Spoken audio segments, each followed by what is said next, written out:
Юли, гледай сега. С истински живи овце са доканали тук. Живи овце, огън истински направили, още не готово, гласят го. Са животните. Тук някакво кучи, кокошките. Преобразяват го си едно както и било преди.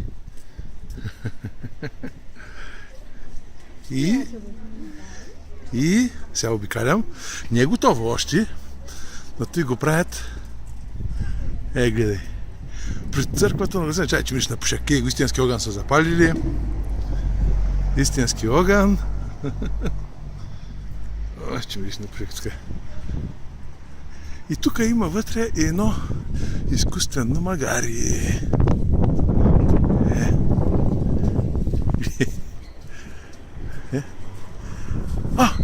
То било истинско. То било истинско. И как ти магарица? Виждаш ли го вътре? Чай, че блести, нищо не виждам. Оле, истинско магарито ли ба? И тъй. Че ще бъде за...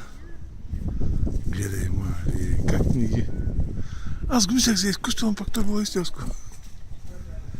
И гласят тук. Айде, стига толкова. Гледай колко градуса е. Днеска е 10 градуса. 10 градуса в 2,5. Айде.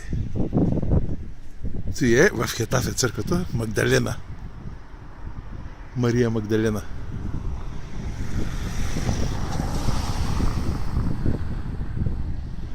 Ето и представлява. И работят тук, и уредби ще има, и знам какво.